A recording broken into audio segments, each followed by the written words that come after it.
You will hear a number of different recordings, and you will have to answer questions on what you hear. There will be time for you to read the instructions and questions, and you will have a chance to check your work. All the recordings will be played once only. The test is in 4 sections. At the end of the test, you will be given 10 minutes to transfer your answers to an answer sheet.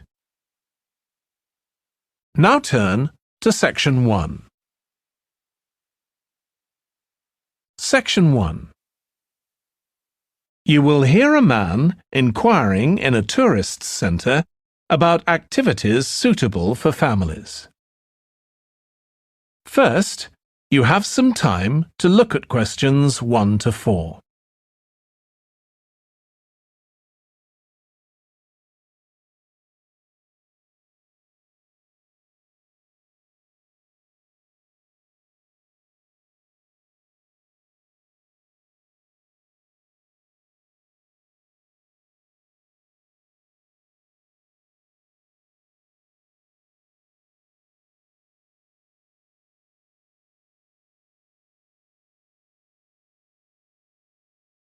Now we shall begin.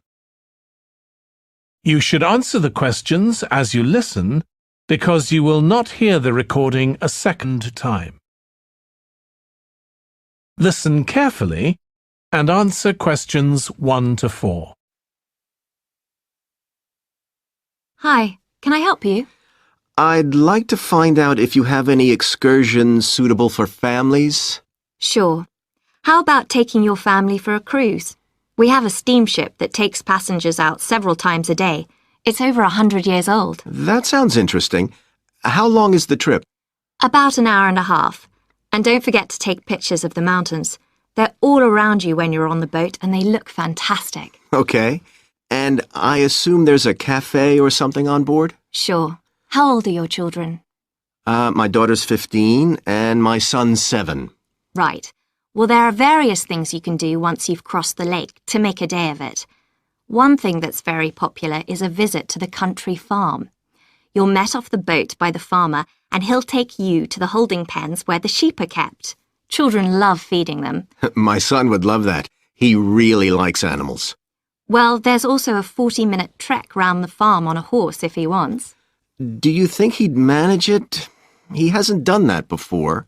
Sure. It's suitable for complete beginners. Good. And again, visitors are welcome to explore the farm on their own, as long as they take care to close gates and so on. There are some very beautiful gardens along the side of the lake which also belong to the farm. They'll be just at their best now. You could easily spend an hour or 2 there. Okay, well, that all sounds good. And can we get lunch there? You can, and it's very good, though it's not included in the basic cost. You pay when you get there. Right. Before you hear the rest of the conversation, you have some time to look at questions 5 to 10.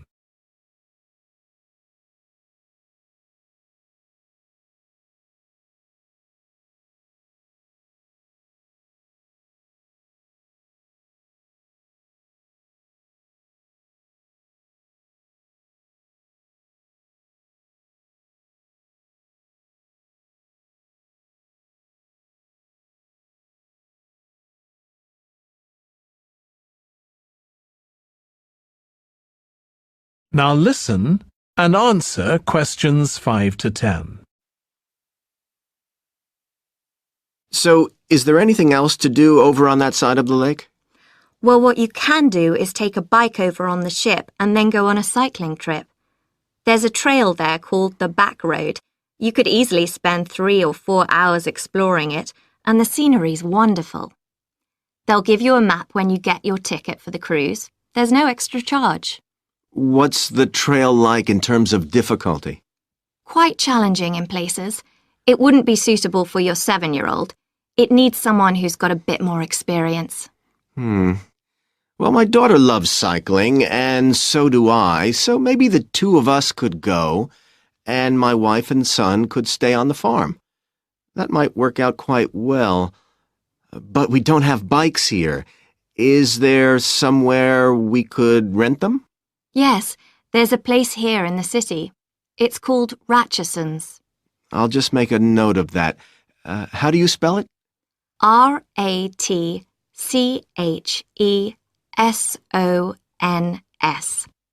It's just by the cruise ship terminal. Okay. You'd also need to pick up a repair kit for the bike from there to take along with you, and you'd need to take along a snack and some water. It'd be best to get those in the city. Fine. That shouldn't be a problem. And I assume I can rent a helmet from the bike place. Sure, you should definitely get that. It's a great ride, but you want to be well prepared because it's very remote. You won't see any shops round there or anywhere to stay, so you need to get back in time for the last boat. Yeah. So what sort of prices are we looking at here? Let's see. That'd be 1 adult and 1 child for the cruise with farm tour. That's $117, and an adult and a child for the cruise only, so that's $214 altogether. Oh, wait a minute. How old did you say your daughter was? 15. Then I'm afraid it's $267 because she has to pay the adult fare, which is $75, instead of the child fare, which is $22. Sorry about that. That's okay. So how do we find out? That is the end of section 1. You now have half a minute to check your answers.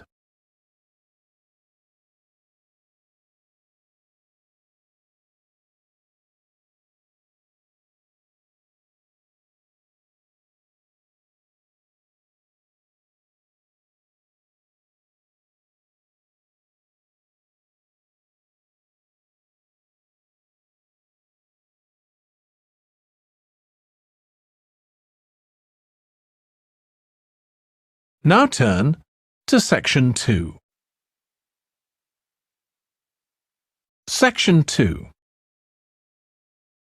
You will hear a restaurant manager talking to a small group of new staff who are starting work as kitchen assistants in a restaurant. First, you have some time to look at questions 11 to 16.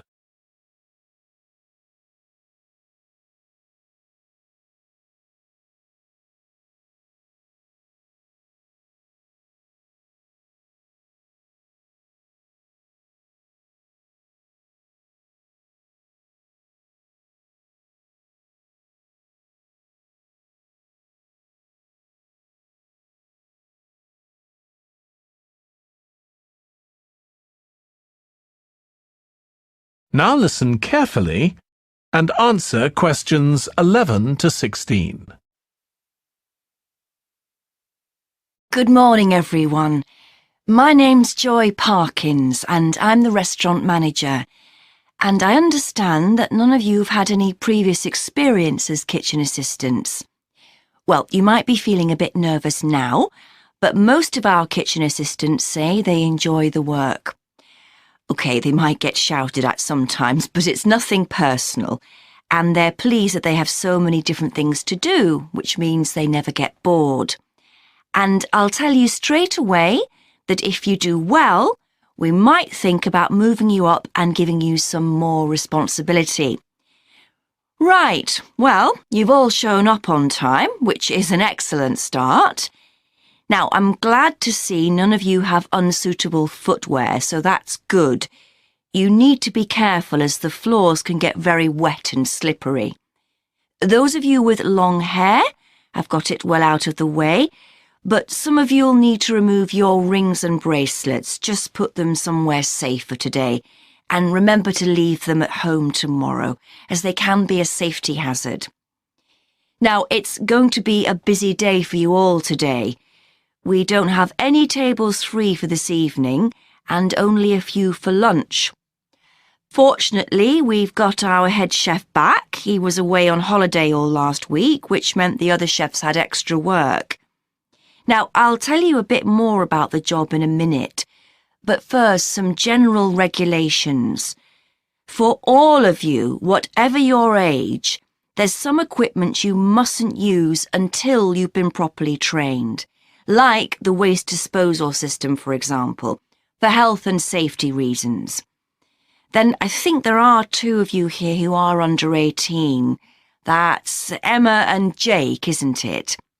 Right, so for you 2, the meat slicer is out of bounds, and of course none of you are allowed to use the electric mixer until you've been shown how it works. Now, you may have heard that this can be a stressful job, and I have to say that can be true. You'll be working an 8-hour day for the first week, though you'll have the chance to do overtime after that as well if you want to. But however long the hours are, you'll get a break in the middle.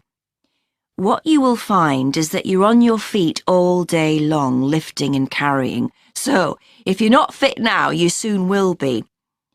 You'll find you don't have much chance to take it easy. When someone tells you to do something, you need to do it straight away.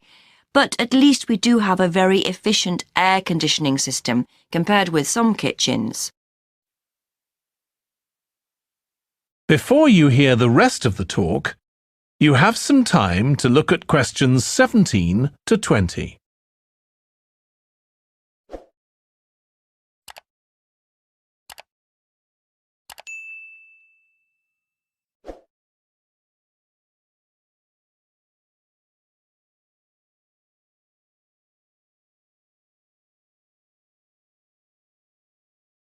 Now listen and answer questions 17 to 20. Now, let me tell you about some of the people you need to know. So, as I said, I'm Joy Parkins, and I decide who does what during the day and how long they work for. I'll be trying to get you to work with as many different people in the kitchen as possible, so that you learn while you're on the job. One person whose name you must remember is David Field. If you injure yourself at all, even if it's really minor, you must report to him, and he'll make sure the incident is recorded and you get the appropriate treatment. He's trained to give basic treatment to staff himself, or he'll send you off somewhere else if necessary. Then there's Dexter Wills. He's the person you need to see if you smash a plate or something like that. Don't just leave it and hope no one will notice. It's really important to get things noted and replaced, or there could be problems later. And finally, there's Mike Smith. He's the member of staff who takes care of all the stores of perishables. So, if you notice we're getting low in flour or sugar or something, make sure you let him know so he can put in an order. OK, now the next thing we need to cover. That is the end of section 2. You now have half a minute to check your answers.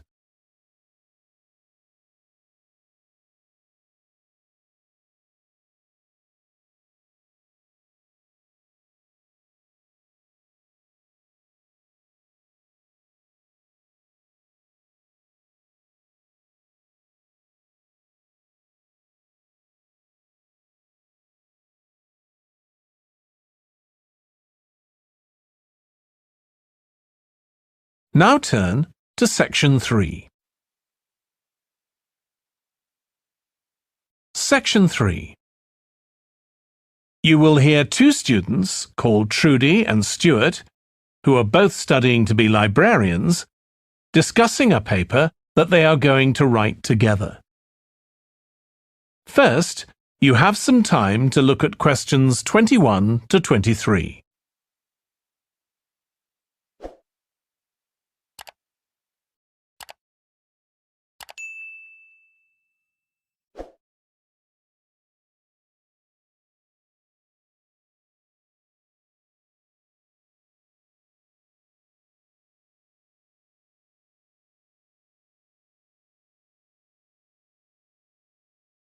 Now listen carefully and answer questions 21 to 23.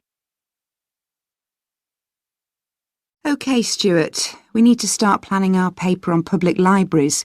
Have you thought of an angle yet? Well, there's so much we could look into. How libraries have changed over the centuries, for instance, or how different countries organise them. What do you think, Trudy? Maybe we should concentrate on this country and try and relate the changes in libraries to external developments, like the fact that far more people can read than a century ago, and that the local population may speak lots of different languages. We could include something about changes in the source of funding too. Yes, but remember we're only supposed to write a short paper, so it's probably best if we don't go into funding in any detail. Right. Well, shall we just brainstorm a few ideas to get started? OK. We obviously need to look at the impact of new technology, particularly the internet.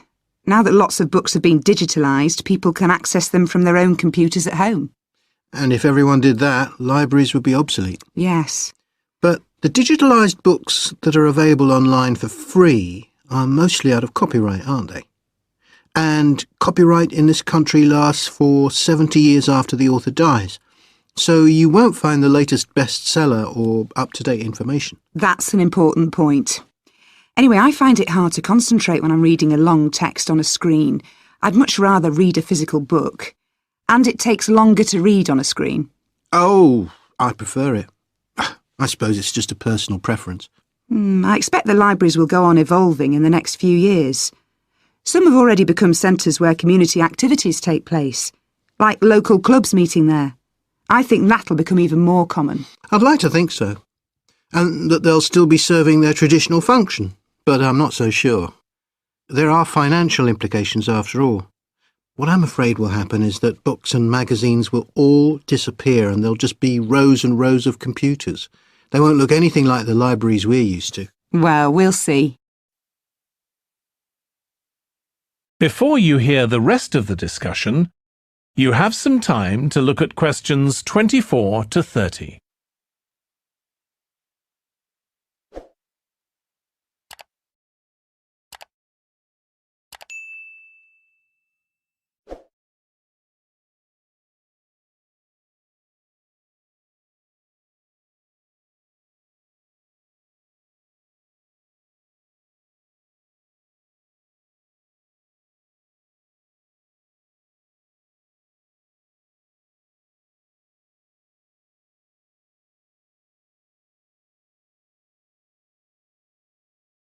Now listen and answer questions 24 to 30.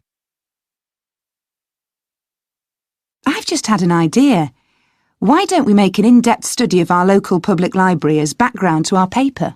Yes, that'd be interesting. And raise all sorts of issues. Let's make a list of possible things we could ask about, then work out some sort of structure. For instance, we could interview some of the staff and find out whether the library has its own budget or if that's controlled by the local council. And what their policies are. I know they don't allow food, but I'd love to find out what types of noise they ban. There always seems to be a lot of talking, but never music. I don't know if that's a policy or it just happens. I've often wondered. Then there are things like how the library is affected by employment laws. I suppose there are rules about working hours, facilities for staff and so on. Right.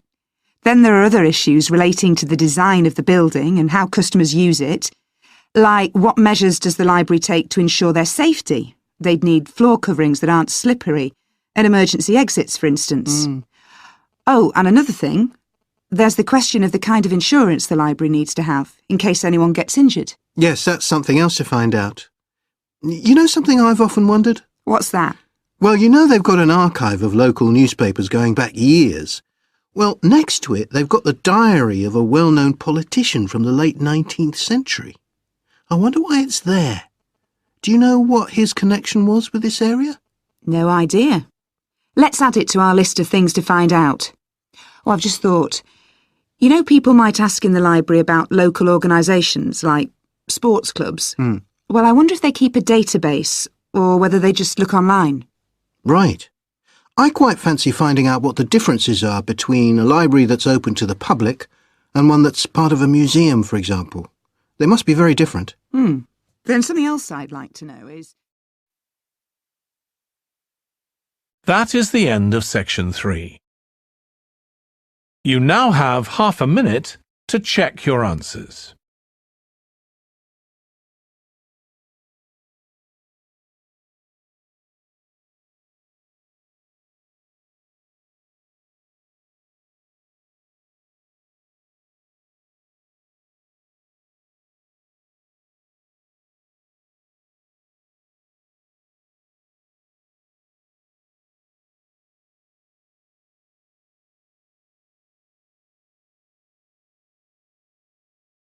Now turn to Section 4. Section 4. You will hear part of a lecture for business students about business values. First, you have some time to look at questions 31 to 40.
Now listen carefully and answer questions 31 to 40.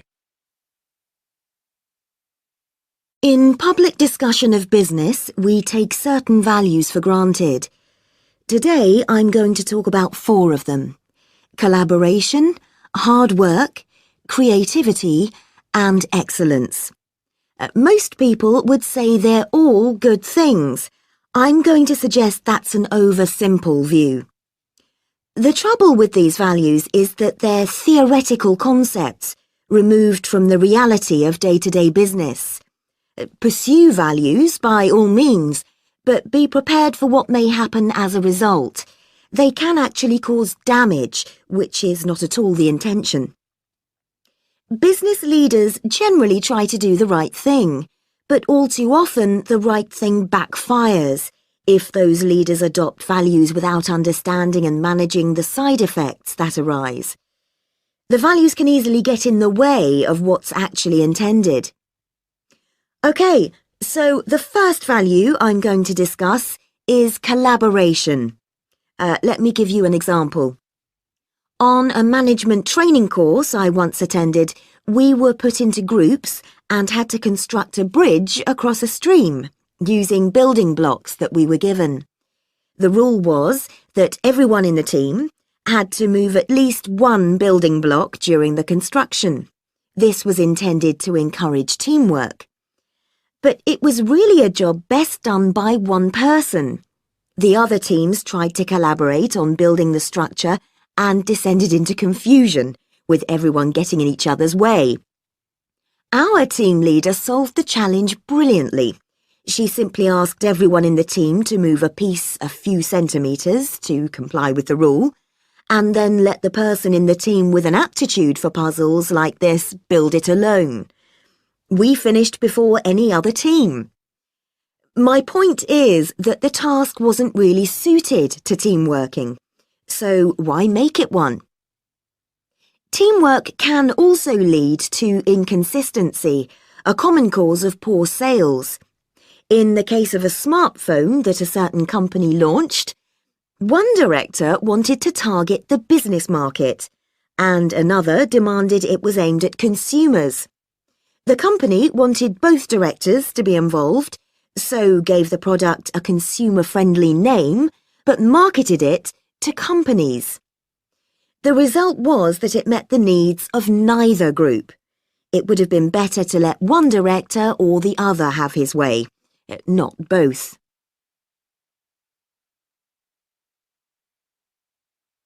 Now, industriousness, or hard work. It's easy to mock people who say they work hard.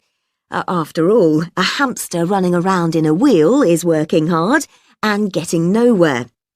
Of course, hard work is valuable, but only when properly targeted. Otherwise, it wastes the resources that companies value most, time and energy, and that's bad for the organisation. There's a management model that groups people according to 4 criteria: clever, hard-working, stupid, and lazy. Here, lazy means having a rational determination not to carry out unnecessary tasks. It doesn't mean trying to avoid work altogether. Most people display two of these characteristics, and the most valuable people are those who are both clever and lazy. They possess intellectual clarity and they don't rush into making decisions. They come up with solutions to save the time and energy spent by the stupid and hard-working group. Instead of throwing more man-hours at a problem, the clever and lazy group looks for a more effective solution. Next, we come to creativity.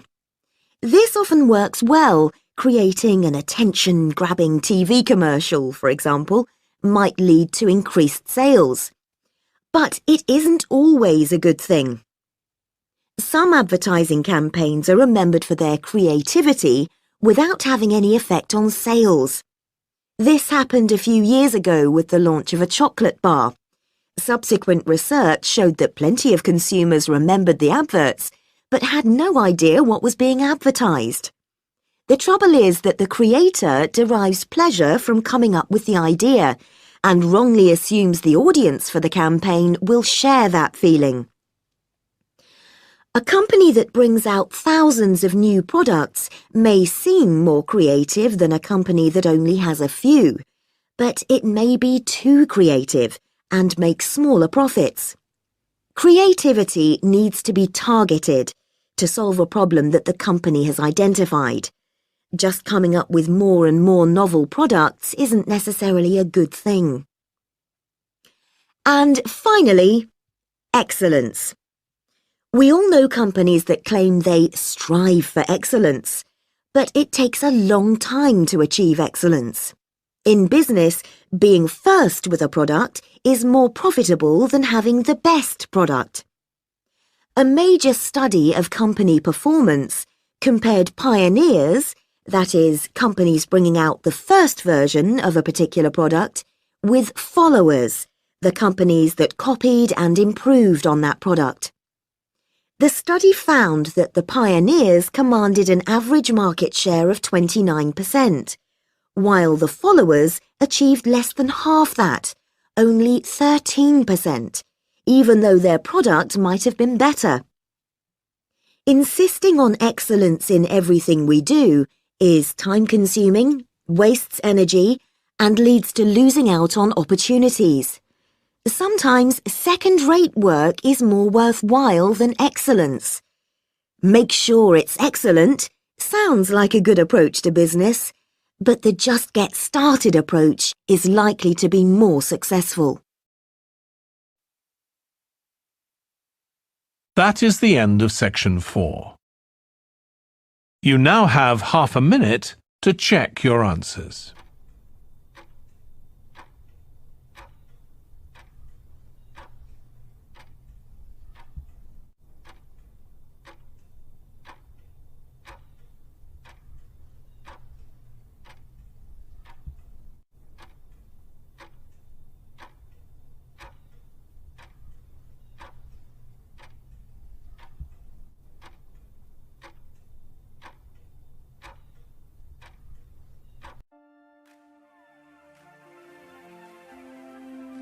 That is the end of the listening test. In the IELTS test, you would now have 10 minutes to transfer your answers to the answer sheet.